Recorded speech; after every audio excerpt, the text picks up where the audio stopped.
YouTube, welcome back to another episode of Firewood in the Field. Today, I'm going to do a little test with the tractor. Got the TYM 574 set up behind me this morning. Do a little bit of a load lift test on this Hackberry log. This is a Hackberry. I'll measure it in just a moment. Got another Hackberry here that's kind of busted up. And two things I'd like to get out of today's video was one, test the lift capacity of the tractor, see if it'll pick this up, and two, I've got a chainsaw that I have my first go at resharpening the chain for my Echo. So I had a video a little while ago where I did the same with a steel, and I was happy with how it turned out. I bought a grinder recently, and I'm learning how to sharpen. Never been very good at it with a file.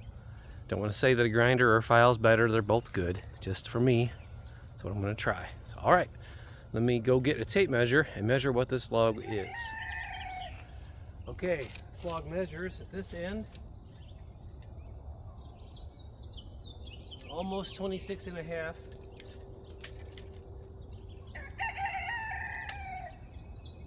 We'll call it 25 inches.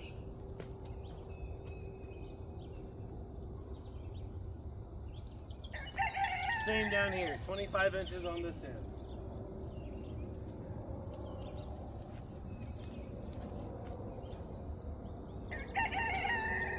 And 111 inches long, so 9 foot 3 inches.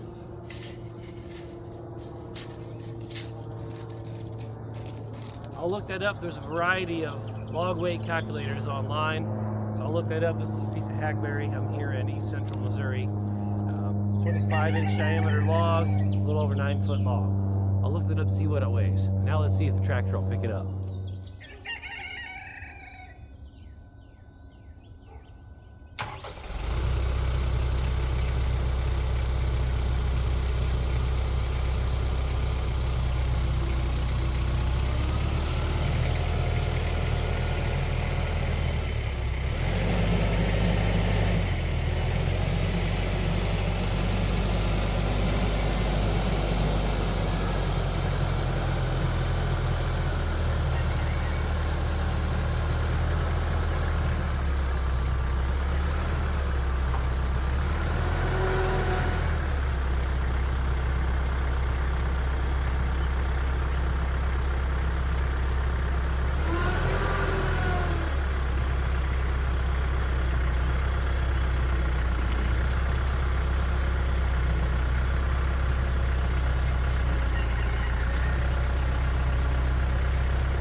As you can see, that wasn't much of a problem for the tractor at all. Did that at idle, and the tractor hasn't even been really running that long. It's really not even warmed up all the way yet. But yeah, after when I'm editing the video, I'll look up the weight of this log. We'll see what it is. But for now, I want to move this log over to where I've got my cut pile, or I can go ahead and get it bucked up a little bit.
And really wasn't any trouble moving the log. Never mind the wrong color weights on the back. This tractor has fluid in the rear tires, which is most of my ballast. I really only have this on the back just to give me an easy way to move trailers around, and that's how I move my log splitter around. And a little bit of ballast weight on the 3-point is never a bad thing. That's not much, but it's something.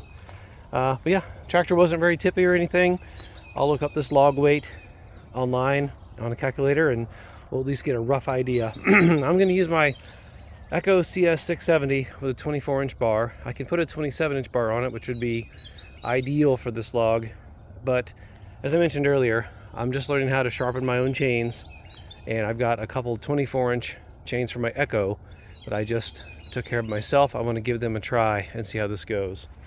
A little bit of a mixed log pile there, and then a little more of these big hackberry chunks. I want to get all this gone so I can clean this up and clear out a bunch of this brush and open this up to the main field a little more. All right, let me get the camera set up and we'll get to cutting. A couple quick things I like about these old Echo. Well, one, the price. I got into them real cheap. It's 67cc saw. It's a 24-inch bar. This is a brand new bar. It's a chain I resharpened myself, like I mentioned earlier. I'm trying to take out any variables to make sure that if it cuts bad, it's only on me. Sprocket on it is relatively new. They're not as nice as a steel or maybe a Husky, a little heavier. RPMs are a little slower, but I like the old school manual oiler. It does auto oil as you go, but you can pump an extra squirt there too when you're cutting through a particularly large log. I find that I like that. I think this is a 2010 time frame or so. I have to look it up for you to see, but yeah, I mean, I like steels, I like Huskies, I like chainsaws in general. Kind of got smitten with these old Echoes. I've actually got a CS8000P with a 36-inch bar that once I get a log worthy of it, I'll break it out in a video for you all. But yeah, that's the saw I'm using today. I'm going to use the perfect stick to get my sizes right, and we'll get to cutting on her here in just a moment.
this side it's a little bit thicker. I've got a knot here, and then I started my 16-inch measure from the other end of the log, so I'm gonna have about an 8 or 10-inch slice here. And this, I hate to waste as much wood, but I don't know what else I do with it. What do you guys do with it at home? I don't have a boiler or anything yet. Once my shop's up and running and I have a wood furnace or a boiler in there, I haven't decided which way to go yet. You know, nothing will get wasted, but for now, when I get a piece that end of the log that I have to cut off that's too short to make firewood, I usually I might bust it into 2 or 3 pieces and throw it in a tote with a bunch of other mixed scraps. I sell the whole tote for like 30 bucks, real cheap, just backyard wood, camping wood, just chunks instead of logs. But yeah, let me know how you guys handle your cutoffs. Give me some tips and some pointers. What do you do when you have this 8 to 10 inch, 24, 25 inch diameter round? It's 8 to 10 inch log. What do you do with those? How do you get rid of them, or do you burn them yourself, or what do you do?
Alright, I'll cut up the rest of this on the ground.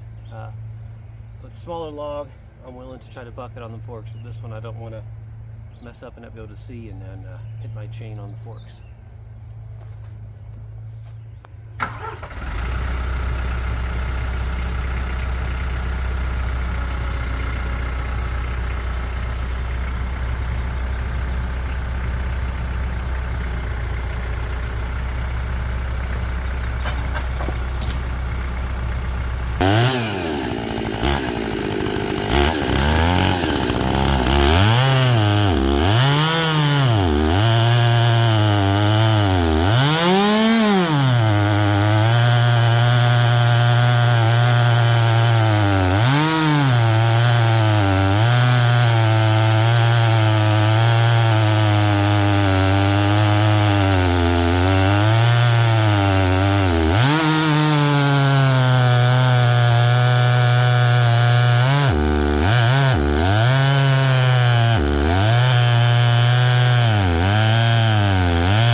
right, one log cut up.